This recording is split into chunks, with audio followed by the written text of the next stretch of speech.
All right. Welcome back to the Flipping Junkie podcast. Got Jason Lavender from Harmony Home Buyers. Welcome to the show, Jason. Hey, thanks, Danny. Awesome. So, Jason, we ran into each other at a mastermind last week, and we hadn't spoken in several years. I guess time has flown by so fast. I was thinking in my mind it'd been maybe 2 years. And he's like, no, that was maybe close to 4 years, 4 years ago, man. So that's crazy. Yep. Yeah, Jason was on episode 138. So if you head over to flippingjunkie.com/138, you'll hear that first interview that we did where Jason was really in the initial phases of the business. And I think what was it, like 5 deals or something that year? Yep. It was 5 deals in.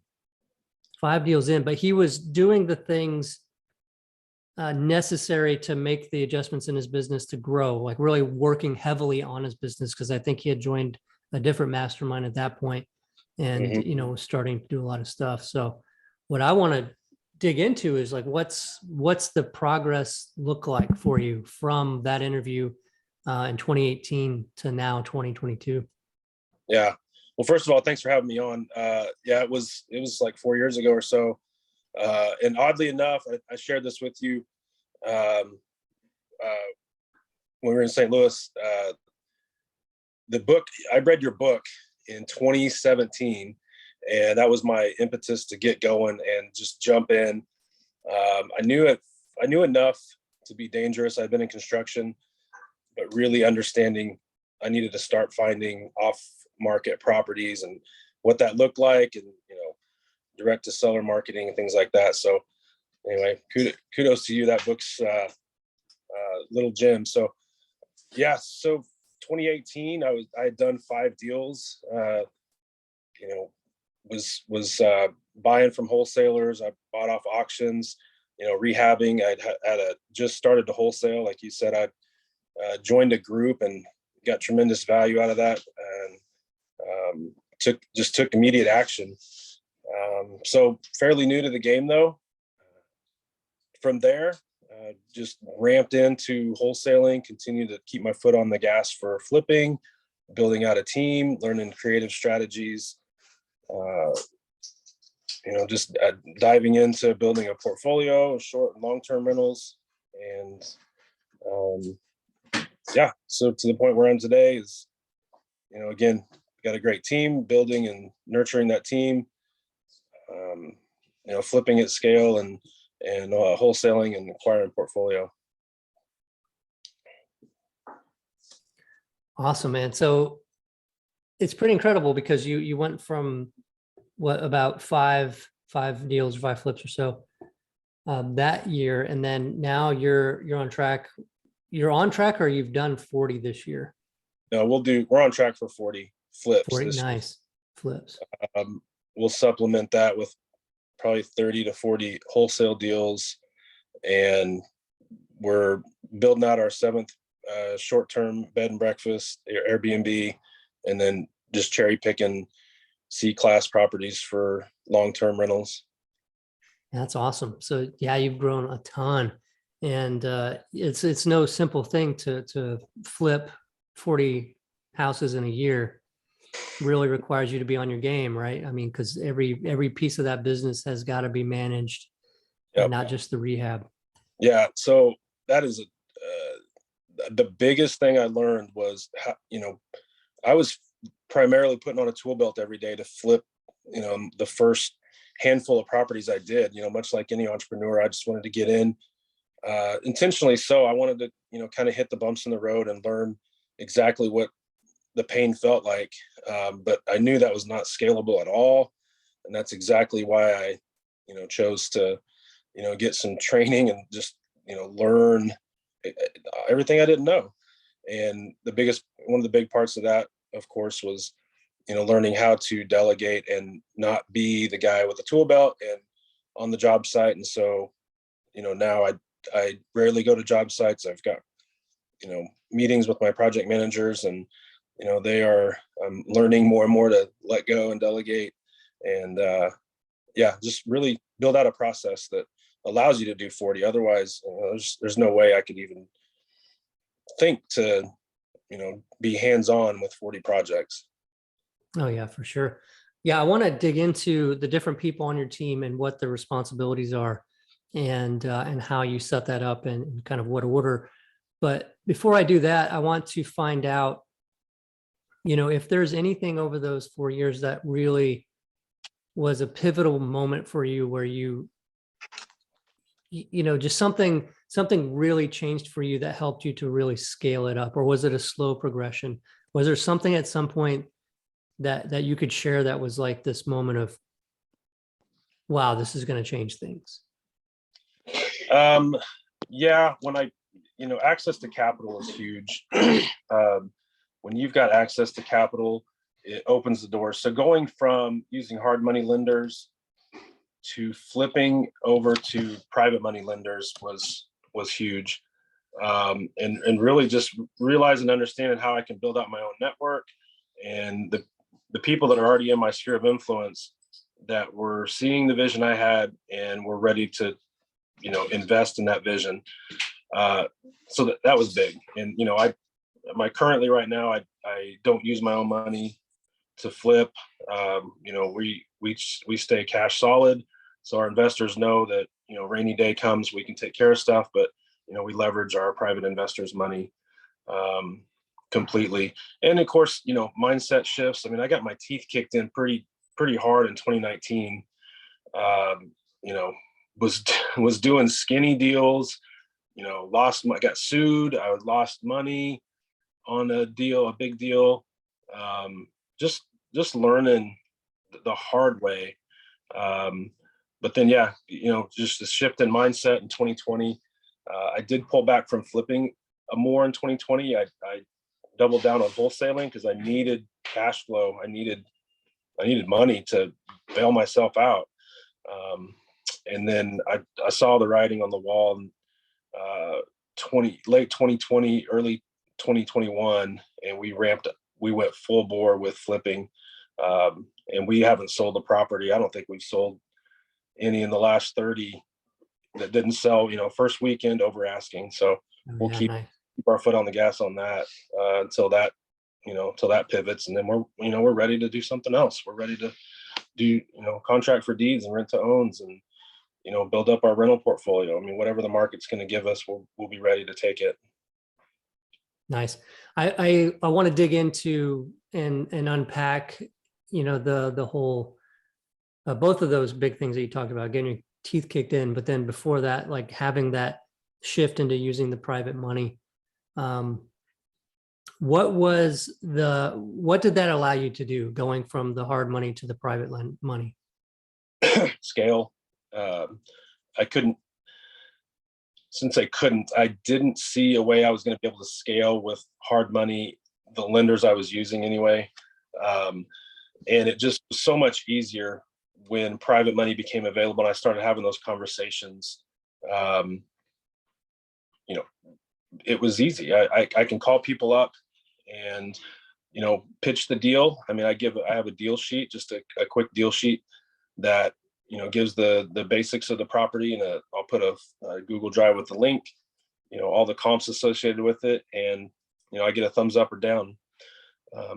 But yeah, having private money allowed me to scale and go from, one flip at a time, and then try to overlap a little bit is what I was doing with hard money to, being able to manage, sometimes sometimes we'll have like 10 active flips going and at different stages of renovation, all just utilizing private money. And, we give a good return, and, just great people that we work with, and, they love partnering with us.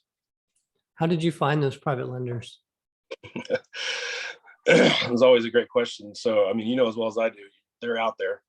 They're all over. So one of my first private lenders was a guy that worked for me. My previous life, I had a painting company, and I was, successful in that, and I loved it. As a guy that worked for me for about 15 years, he came into inheritance.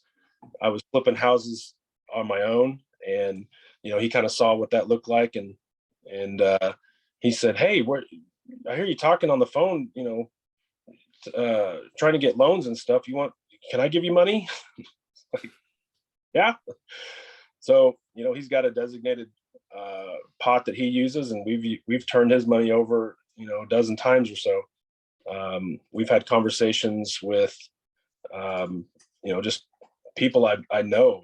I've had people come up to me at restaurants. I had a guy call me last week. I've got a meeting at Starbucks tomorrow. It's one of the heavy hitters here in town, and he by a mutual friend, he wants to meet, have coffee, and he's ready to bankroll. I don't know. We'll see. I talked about just doing a line of credit, but yeah, and the truth is, the private money lenders are there. They're within your circle of influence. And one thing I learned from one of my mentors, Don, was a couple of things. You never know where they're going to come from. You never want to ask or beg for money. You're partnering with a lender, and they're betting on you. They're secured by a first position on the mortgage, but they're betting on me. They're betting on a track record and me getting the deal across the line.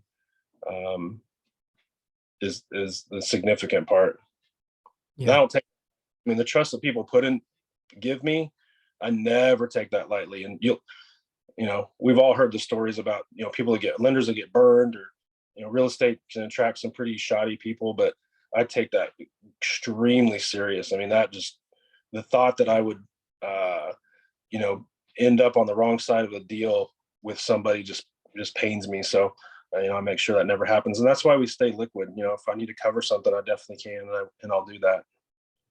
Yeah. The domino is the thing that destroys a lot of people when they get over leveraged, and you think you got it all under control, but something bad happens and all of a sudden you can't make payments and stuff like that. Do you structure those with the private lenders, as interest only monthly payments, or, everything due when the loan is paid? So you're not paying anything until you pay it back with all the interest. I've done it both ways. Honestly, I've got one lender that still prefers interest payments each month, and he sets it up through a portal. He's got a website, apartments.com. He just runs it through that with his rentals. But everybody else is a balloon on the backside. I mean, I borrow, and this is something I've learned significantly, is I'll borrow the purchase, the full rehab, borrow. If I'm paying a wholesaler, they're covering that. Try to cover, if it's a deal that we're picking up through our marketing, we're going to try to cover some of our marketing costs, to borrow on the front end to cover any anticipated costs. And then, we pay out on the back end when it closes. Everybody gets settled up at the title office. My lender gets paid. My project managers get paid. I like that. I always think of it as like it's a pie. And if we can all mutually, work together, everybody's going to get a slice of the pie at the end. And through our concerted efforts, we're going to have bigger slices of the pie, or we're going to have small slices. Yeah, I like that. Yeah, working everybody towards that same goal, and then everybody kind of getting paid at the same time. That's pretty cool. Do you do anything to celebrate those wins? Like, whenever you close, do you guys have some sort of ritual that you have? I don't have any bells that we ring in the office or anything, but yeah, we do. Right, obviously, I've got an amazing team. Some of them are making noise in the office here, but we do like to celebrate. And honestly, the people on my team primarily are people who had long-standing relationships with. So yeah, we kick it all the time. And if I brought somebody in on my team, then yeah, they're family. So yeah, I got pickleball dates coming up. We're gonna do a team building, stuff like that. Escape rooms. We're always out to dinner. I've got a dinner this Friday. We're taking the team out. So Awesome. we're always celebrating, not just at closing. Yeah, that's awesome. Yeah, it's really good to hear that, because I think that's something that we didn't do for a long time, but it's amazing what that does for the team. Makes what they're doing more, and all of what we're all doing, more than just coming in and putting work in and getting paid, and then that's it. It's like a bigger family there, so that's cool. Let's go back to the whole part about getting the teeth kicked in, and what do you think caused, like, what were the mistakes that you made so that we could help anybody listening to not fall into that same trap? So some of the really common ones, obviously over remodeling. I didn't have good systems in place. And so I was shooting from the hip, hiring contractors, not without detailed scopes and good contracts. You're always asking for trouble, even with, the most well-intentioned people. It can go bad. And with the not so well-intentioned, it can go terrible. Hmm. So yeah, just getting upside down on contractors, getting paid ahead. That's the kiss of death. You never pay ahead. I mean, pay for work completed. You never pay ahead. Never pay deposits down. Yeah, just really just a lack of organization. And so again, we're 2019, where I was trying to phase in my wholesaling, ramp things up, and I went after some bigger deals in my market. Just my bread and butter is like 3-1s, just 1,200 square foot. And I was doing 5-3s, 4,000 square foot with swimming pools and stuff. And, it was, my eyes were too big for my appetite. And I did not have, again, the systems in place to, take care of that. Yeah. And I didn't have a team. I mean, I had an acquisition manager, so we were building up our wholesaling company, and I was a project manager, and I was managing all these subs and, finding people everywhere I could and just rolling the dice on them. So, yeah. So when I say get my teeth kicked in, I mean, we took some financial losses. We had things stolen. We, I it was a small claims court, but I ended up having to replace a swimming pool liner because I couldn't get the dumb thing to stop leaking. And then come to find out, the roofer got nails in the the filter, and anyway, punctured No. stuff. And so not catastrophic losses, but still, when you're trying to build momentum and believe in the dream, some of those moments can be really deflating. And so that was really honestly the pivot point of my mindset, though. And really just understanding that I had to build a business. I had to get out of the hustler mode. I can't, in real estate, we can be hustlers. We can be a deal hustler, and it's like that fix one thing to the next, or I can build a sustainable business with the team. And so those were the infancy times of building that out. It's amazing how long we can avoid that, right? Like how much pain, how many mistakes need to be made before we finally say, you know what, we have to, because the downside is just too painful, right? Or getting out of our comfort zone and trusting others to come in and, do better than us. And like our mutual friend that you mentioned before, I'm assuming it's Don Costa. I mean, we were both at Inner Circle Elite Mastermind, and what statement he uses all the time, right, is that stepping over dollars to pick up nickels or whatever, and trying to manage all the subs and do these things. And like maybe we're doing those things well, and maybe it's saving us a little bit of money, but the amount of work frustration, we're missing the bigger picture of working on the business. Like that's just not going to happen. Yep. Because you just don't have the time, energy, or willpower to do it. And I'm still learning that lesson to some extent. It's just an ongoing thing that requires, I think probably the struggle, and tell me if this was maybe the case for you guys, but getting to that point of momentum where there's enough revenue coming in to support that team, right? Because I think that's the fear that a lot of people have. I know I had, was, we don't have the revenue yet to support that. So I can't bring that in, and I can't get to that revenue without bringing somebody in. So it's that sort of balance of when to just pull the trigger and do it. Yeah.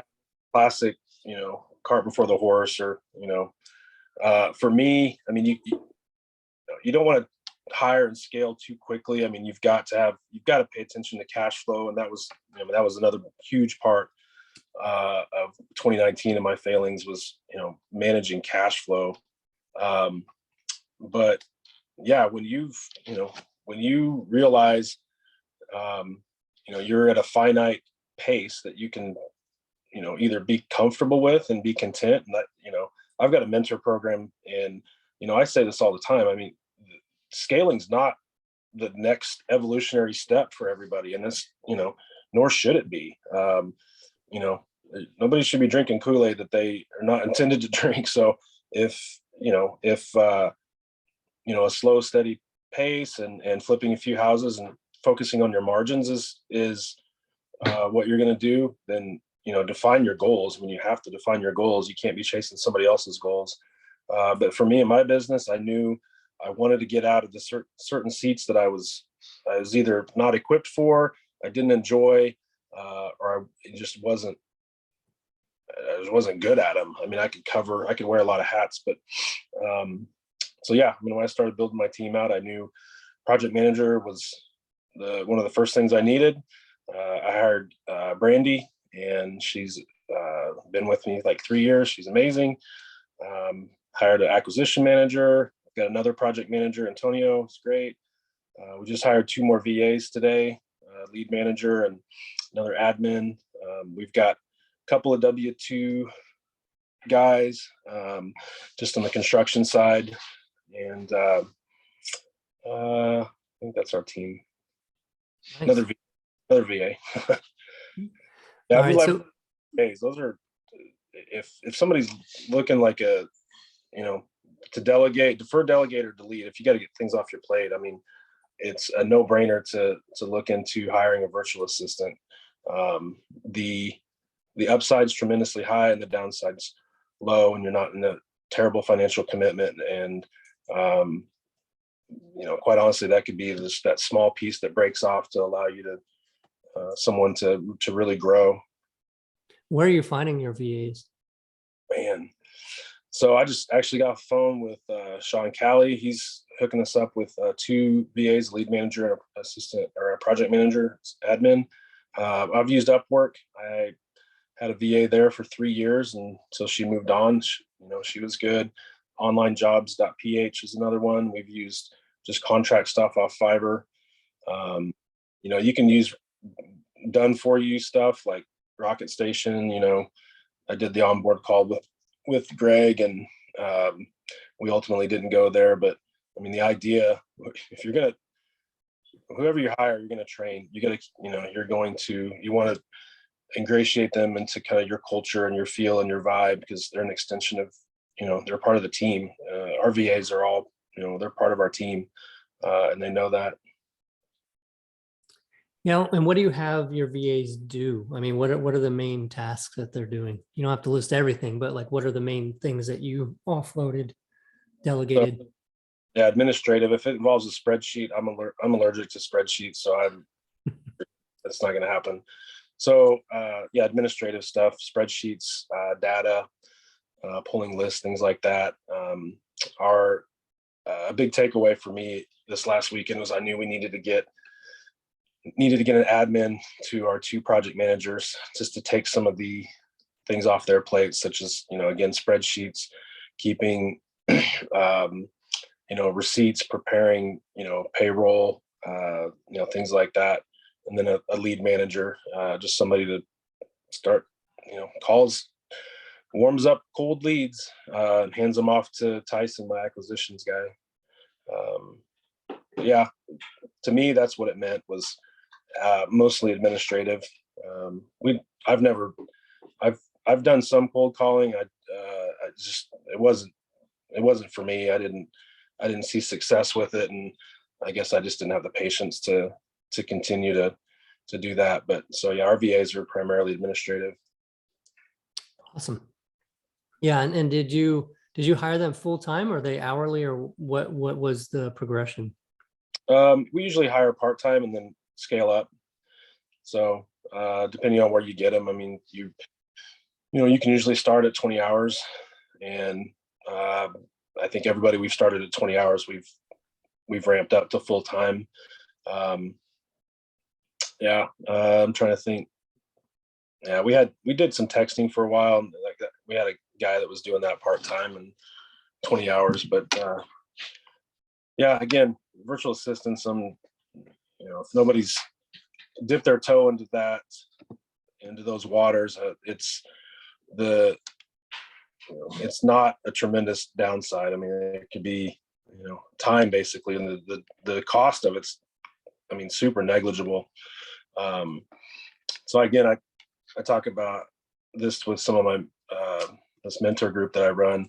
You want to delegate the things that your $10 an hour tasks, and if you can free up some time, even if you're not really looking to add to a big team. Just having an assistant that can pull some things off your plate is so helpful. Yeah. No, that's great advice. I wanted to know with you, getting to the point where you're doing a really large number of deals per year now, this increase in interest rates and what could happen with the economy and the market. How are you feeling about that? Yeah. So we try to keep our pulse on the market, just like every investor. I told my team at the first quarter, we're gonna put our foot on the gas through quarter two, and then we're gonna reassess. So obviously interest rates are up. The thing that I look for as a house flipper is days on market. And again, everything we're listing, we've got 6 closing in the next couple of weeks. They all sold, well, with one exception. They all sold first weekend over asking price. So that's my metric that I look at as a house flipper. But we'll examine it, and we'll see if we need to pivot in the fall. So yeah, days on market. Interest rates, I don't think. I'm in Wichita, Kansas. We're insulated. I know you're in San Antonio, and if you're out on the coast, it's different. We're pretty insulated. We don't have the huge appreciation swings, but we don't have the gut punch, take your breath away type of downswings either. So, fortunate or not, that's our reality. But yeah, just again, watch your cash flow, and we're always ready to pivot. If I flip a house and I stick it on the market and it's still there 2 weeks later, I'm going to put that in the back of my mind. And if that happens 2-3 times in a row, then, we'll be ready to go to land contracts. And, we've got buyers lined up for, with 10K down and, ready to go for a land contract or a contract for deed. It's good to have that, ready, that option, for when things, and well, I'm sure things will change somewhat at some point, right? It's not going to just always be this, right, exciting kind of market. So it's kind of knowing, what are your options? What can you do? If you buy that house with the intention to flip, but end up having to hold it as a long-term, do you have, the resources to be able to make that happen, so that you're not having to give something back? And, it's like what you said earlier with your private lenders, how you treat that with a lot of respect, because they're entrusting you with that, and you don't want to have them take a home, right? That's not what they're in the business of. It's the thing that'll happen if you don't make the payments or can't pay the loan back. But I'm sure that you're going to do whatever you can to make that not happen, right?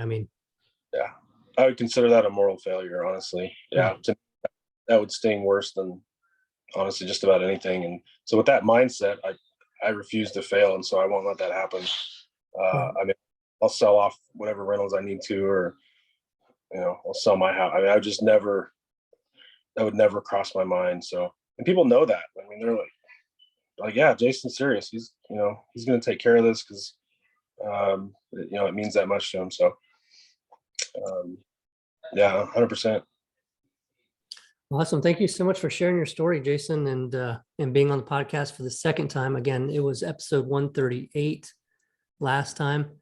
Before we end the discussion, do you have anything that you'd like to share with the audience regarding anything at all? A book that you recently read that you love, or an idea? Well, I was going to definitely give a shout out. I want to thank you for writing, your book. I don't even know when you wrote it. It's 15 years ago, but I picked that up and something just sparked the way you wrote it. Anyway, that was kind of the catalyst. And anyway, so thank you. yeah, I mean, some of my favorite books are, Compound Effect, Atomic Habits, Hmm. Profit. I mean, those are some of the things that have really impacted me and helped me personally and professionally. But yeah, huge shout out to you. I don't know if you got a sequel coming out, but That's a good question. No, it's yeah, Flipping Houses Exposed is the name of the book. It's on Amazon. And I think I updated that book in 2015, but I mean, the actual writing of it was maybe 2013 or something like that. But it originated from those blog posts of the 34 weeks of the business. So I would imagine if I do a sequel to that, it would be more of lessons learned from that, right? Because I talked about it at the event, right, at the mastermind, as far as 495 leads and doing 11 deals. And what the different, and actually I think I've been talking about that on the podcast a little bit too, because I'm doing a workshop that talks about what transitions we made over time, just like you've made in your business, to turn more of the leads into deals. yeah, And that's where, especially moving forward with changing markets and stuff like that, the people that have their businesses dialed in as businesses are going to fare much better than someone wearing all the hats trying to do everything, because overwhelm is going to set in. Fear is going to set in. Things are going to, if it goes in that direction, which who knows, nobody knows if it will or not, but to set yourself up to weather any kind of storms, and actually even look at the bright side, like it seems like you are, because you've already got plans in place.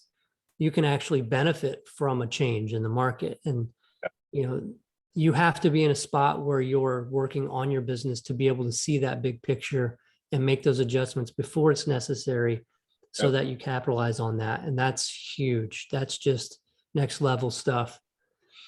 I'm ready for it, honestly. I'll continue to rehab houses, but they won't be, full remodel, sell to new homeowners. They'll be modest remodels to, do rent to owns and rentals. So yeah, I'm ready. I'm ready for whatever the market gives. There's money to be made in every market cycle. To me, it's all about the pivot. And yeah, we're ready to pivot. Team's ready to pivot. And yeah, we're excited, man. Honestly, even here in Wichita, Kansas, we're excited. Market, like I said, it's insulated, but it's consistent, steady, and we've got good cash flow, we've got good margins here. So yeah, the only other thing I'd say is, if you want to buy Danny's book, there'll be a link in the bio. Drop a link in there and buy Danny's book. Yeah, awesome, man. Cool. Yeah, well, I appreciate that. And if anybody out there listening would like to get a hold of you, what's the best way for them to do so? Yeah, I mean, harmonyhomebuyer.com is my website. Love to ratchet that up with some good SEO. Yeah, Jason at Harmony Homebuyer is my email. I've got my mentorship group at Jason_Lavender on TikTok. That's it, man. Cool. All right, man. It was good catching up with you, Jason. Yeah, you too, man. Have a good one. All right, you too. Take care. Keep in touch. Yeah, thanks.